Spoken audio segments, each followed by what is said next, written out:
25. Y dije entonces que le quería presentar el hecho de que uno de nosotros, de nuestro equipo, diría yo, pues acaba de ganar el premio al pensamiento crítico de la Revolución Bolivariana de Venezuela. Es el premio más importante en América Latina. Realmente vamos a suspenderlo por ahora.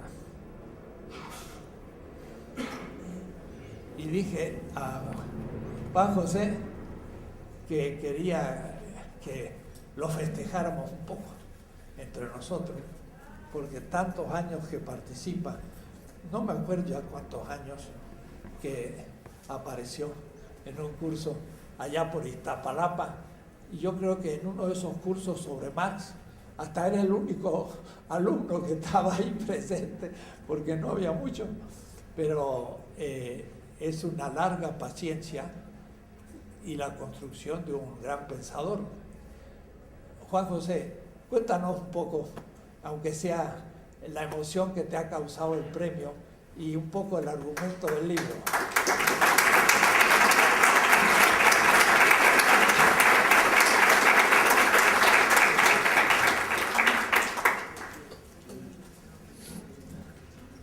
Estuve en Bolivia en estos días y acaba de llegar, así que, bueno, si quieres nos sentamos.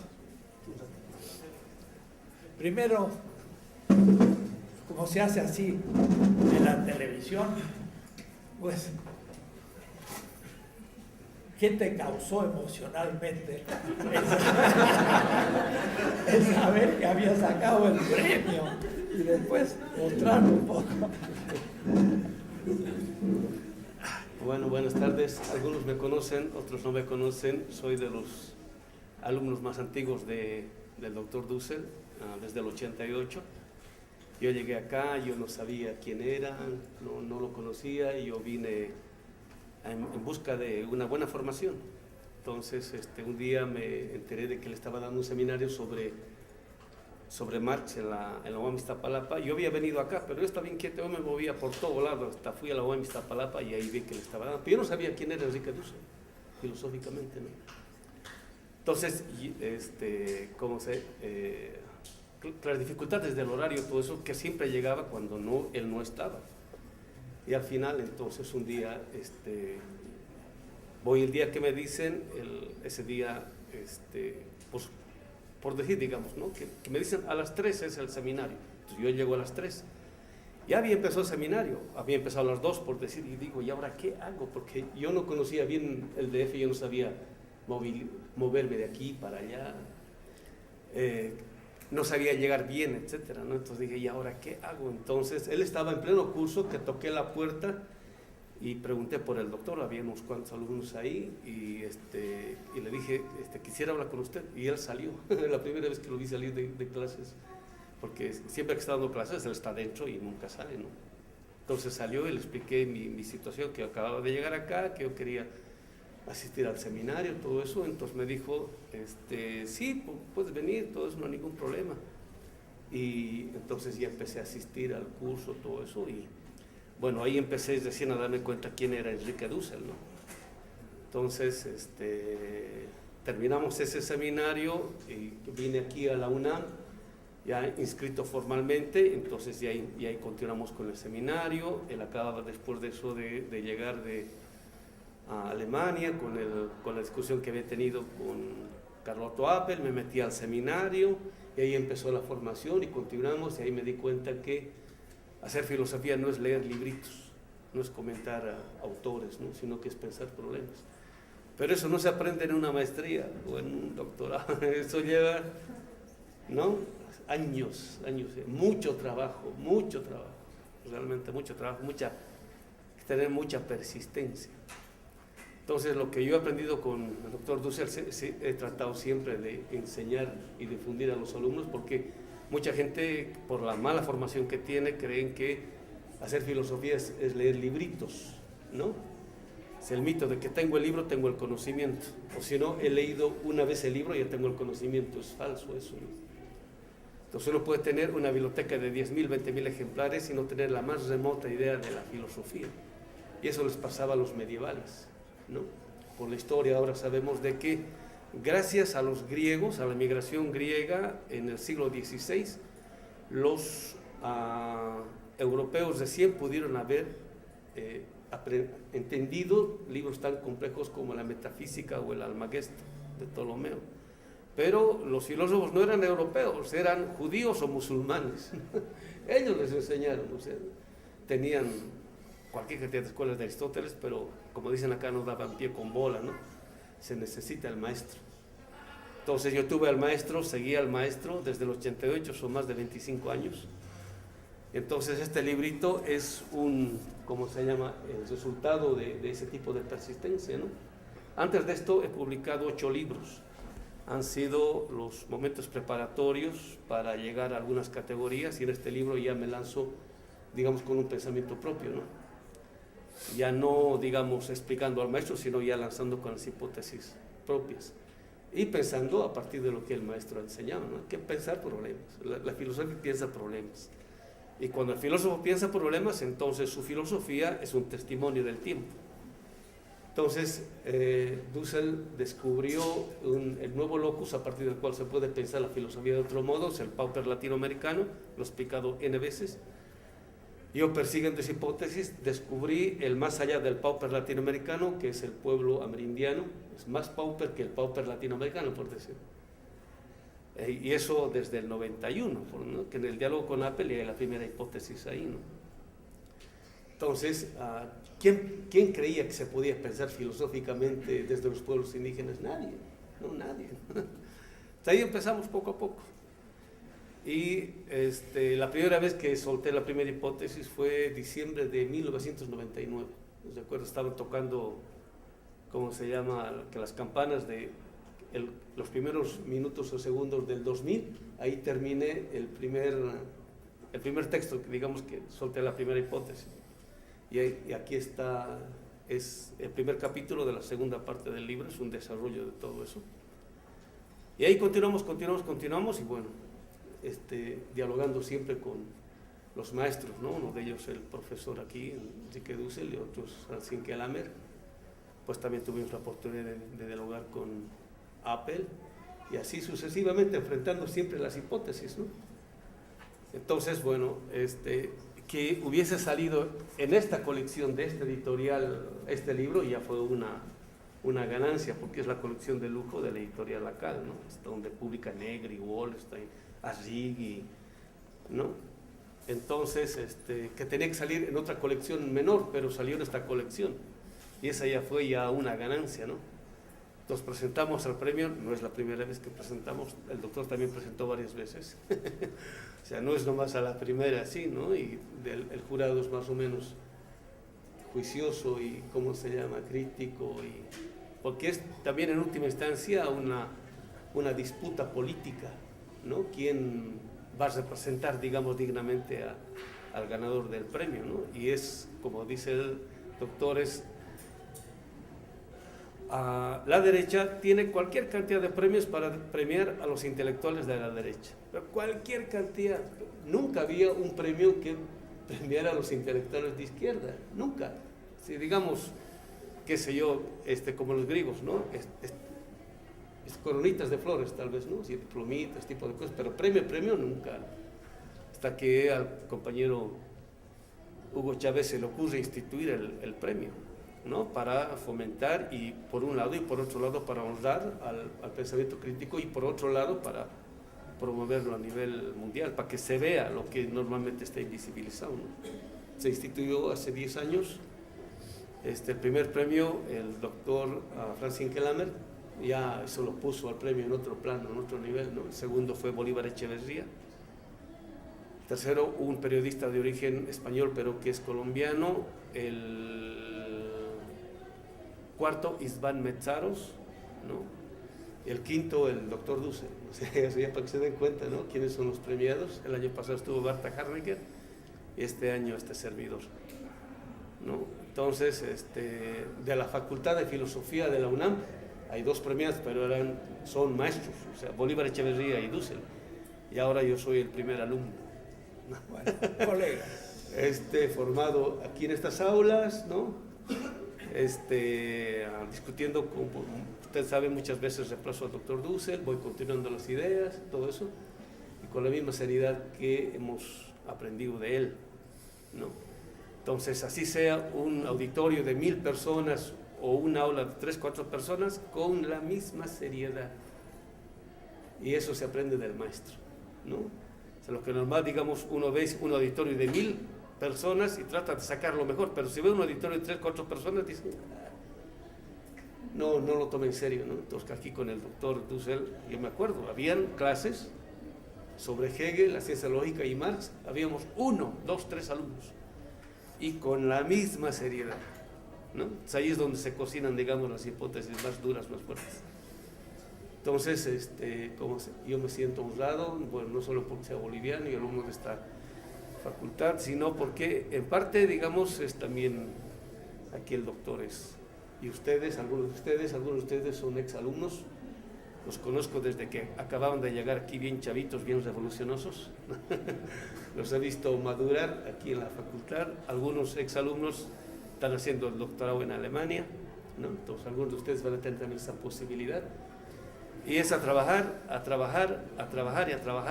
y a veces, especialmente al principio, nadie cree en nosotros, así es, y eso hay que saber que al principio nadie va a creer, ni los nuestros, ni los cuates, hasta los cuates, compañeros de aulas, les van a dar duro, ¿no?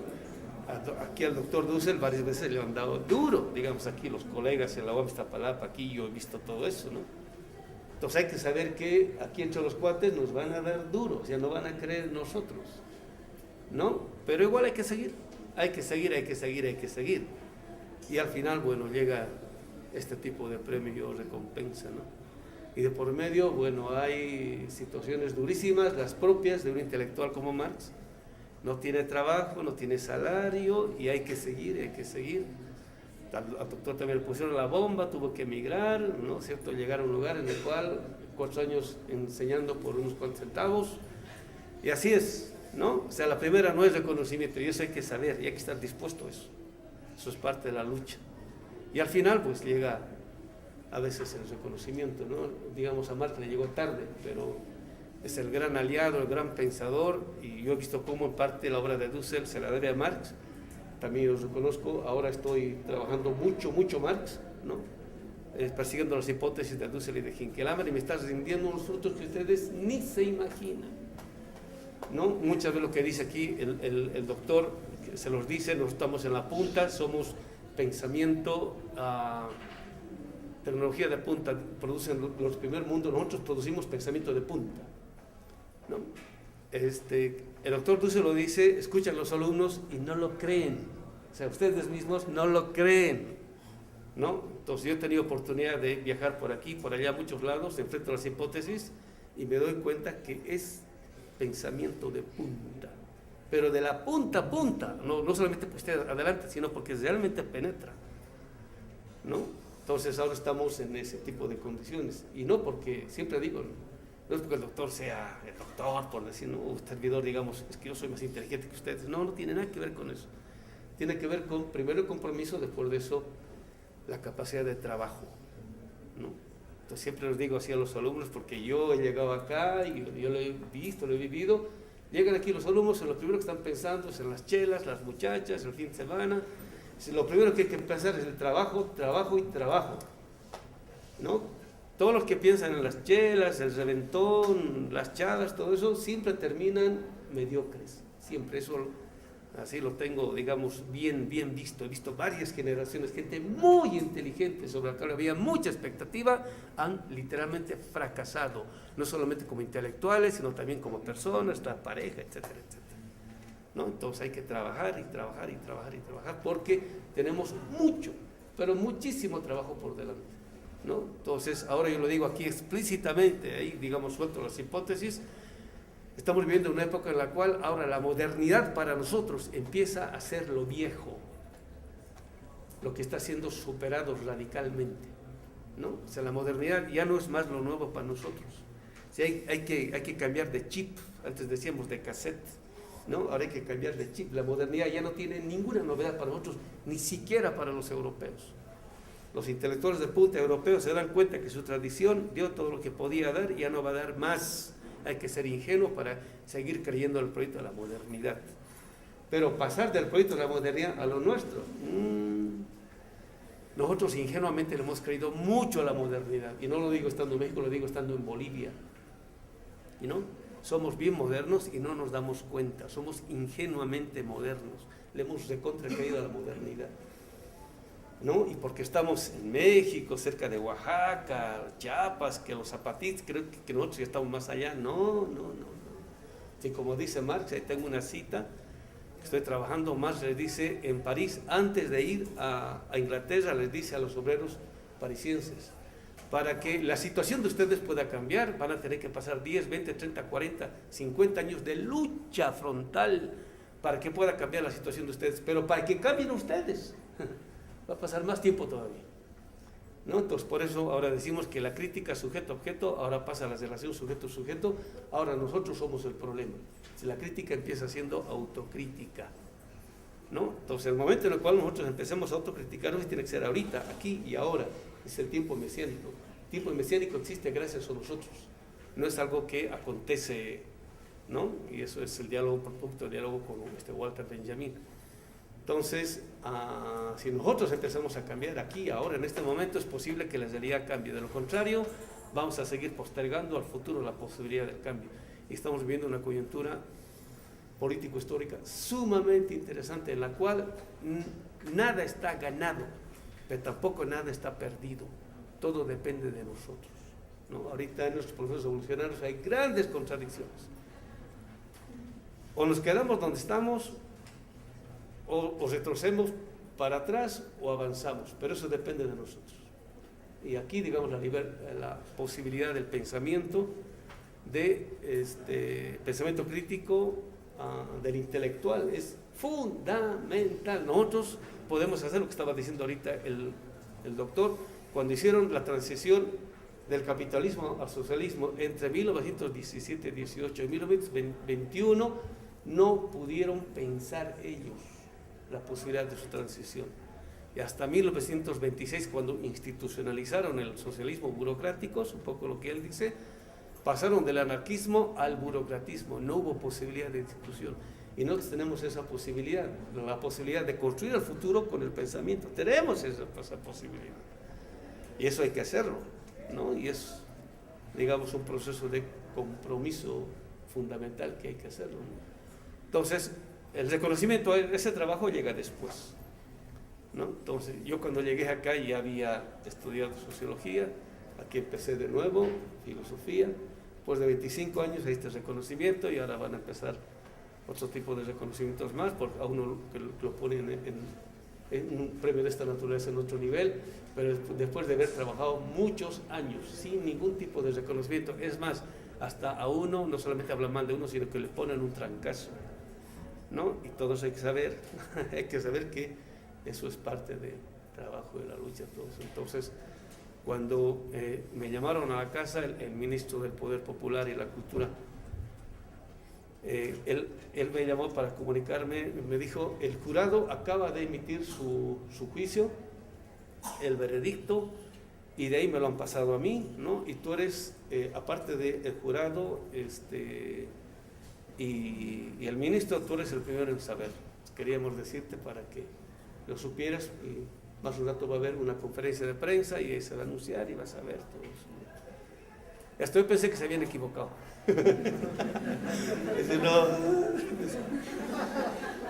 Entonces me llamaron como a las 9:30, 10 de la mañana. O sea, yo estaba durmiendo porque había estado la noche anterior dialogando con amautas hasta las 7 de la mañana, o sea, toda la noche, ¿no? O sea, pensando, dialogando con, ¿cómo se llama? Con, digamos, nuestros filósofos andinos, ¿no? Estaba dialogando con ellos, todo eso. Ellos trabajan en la noche.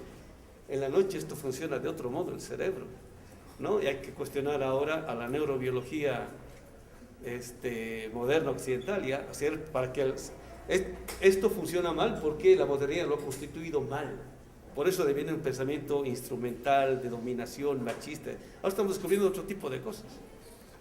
Entonces, después de eso, yo me fui a dormir, ¿no? Estaba ahí medio, dije, no, ¿y si se han equivocado? Ese día yo no dije nada, estuve callado, por prudencia. No llamé a nadie, no, nada, estuve en la casa. Y en la noche empezaron a llamarme, a felicitarme, y había salido el website y todo eso. Entonces, al día siguiente dije, parece que es verdad. Y después de eso ya me escribieron ya correos oficiales del Ministerio del Poder Popular, todo eso. Entonces ya recién empecé a, a difundirlo, ¿no? Y ahí me enteré de que el doctor estaba en Argentina, ¿no? Y me escribió Yamandú Acosta. Y Yamandú se enteró no sé de cómo, y Yamandú al día siguiente el que le dijo a Dussel, después estaba también Bernardo también. Ya se empezó a coser la voz, entonces ahora ya no se pueden echar atrás, ¿no?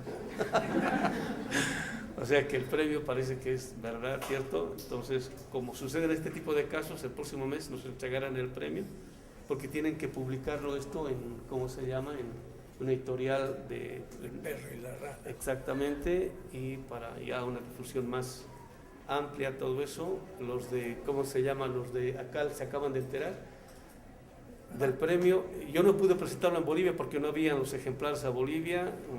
¿Cómo se llama? Circuló solamente en Europa y aquí en México, ha llegado hasta Colombia, pero al sur no ha llegado. Entonces, donde quiera que iba, todo el mundo quería comprar el libro, pero no había el libro. Yo solamente estaba con mi único ejemplar nada más, ¿no? Entonces, ¿qué dice ACAL? No, me hicieron un comentario muy bonito, porque tenía que salir en una colección menor este libro, y digamos iba a ser exagerando la mitad. Entonces yo terminé el manuscrito, ellos me propusieron en el 2012, ¿no?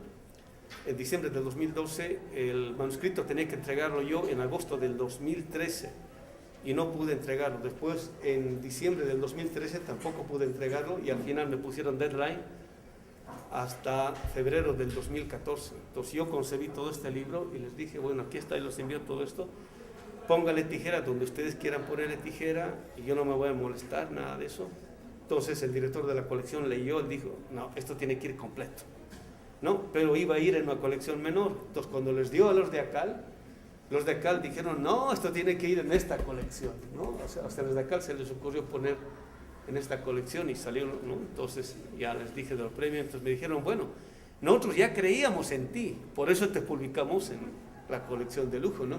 Ni el doctor Dussel tiene un libro ahí. ¿Cuál es el nombre del...? ¿Qué significa pensar desde América Latina? ¿No? Está ahora en Gandhi, está en, ¿cómo se llama? En el fondo, ¿no? Ahora, seguro que le van a poner premio. Exactamente, eso me decían, ¿no? O sea, Pensamiento crítico sí. 2015.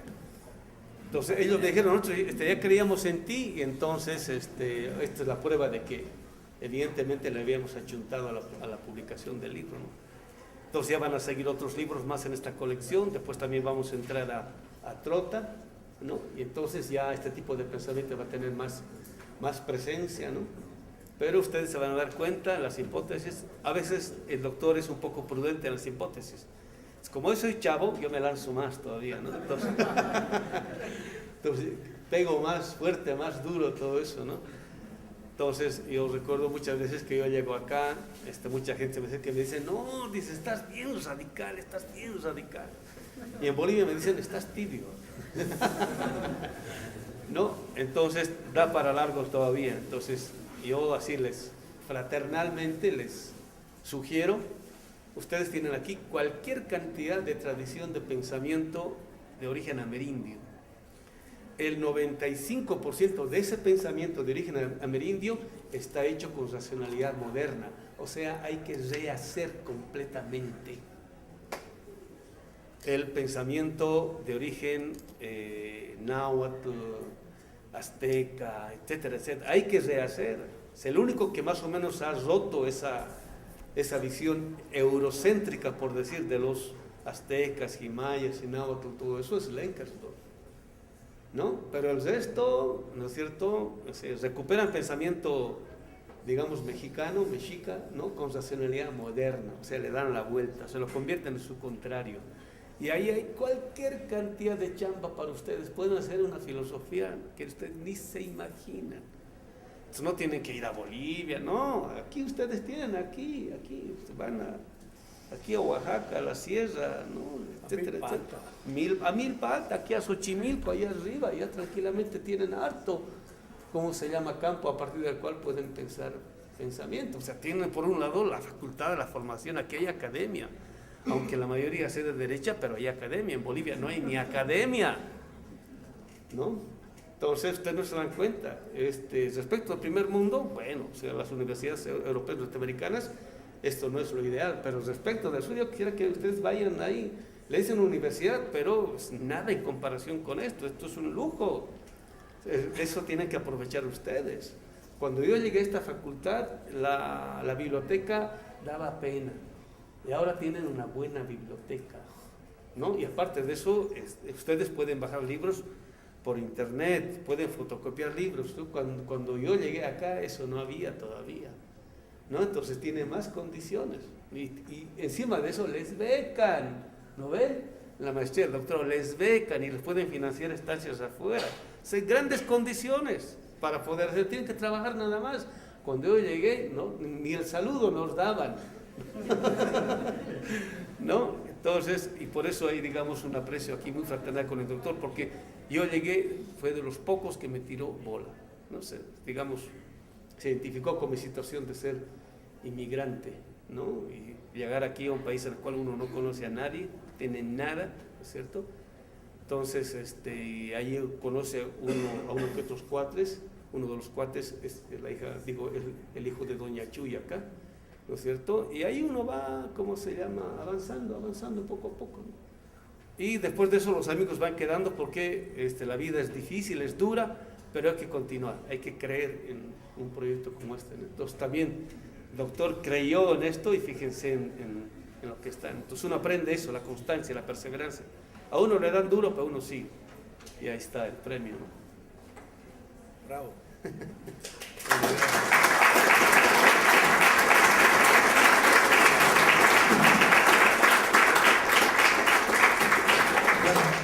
Podríamos preguntar muchas cosas, como viene de Bolivia y ha dado algunas clases en la universidad indígena y demás. Bueno, ya tendrá oportunidad de explicarlo. Pero de pronto, felicitaciones a Juan José y que sea un ejemplo para otros. Porque debo decir, es el cuarto premio de los 7 que se han dado, 8, que eso ha surgido en el medio mexicano. Bolívar Echeverría, Jorge Veraza, Juan José y un servidor. Así que en realidad estamos pesando, pero sería bueno seguir en la línea para pensar críticamente. Entonces, terminamos por ahora. Tenías otro libro. Este es mi último librito que acabamos de publicar en Bolivia, ya se agotó, entonces voy a ver cómo lo podemos publicar acá. Se llama Dialéctica del fetichismo de la modernidad. Ahora estamos diciendo que no solamente el capitalismo, sino que la modernidad es constitutivamente fetichista. Aquí están las hipótesis, bueno, lo vamos a continuar, ¿no? Muy bien.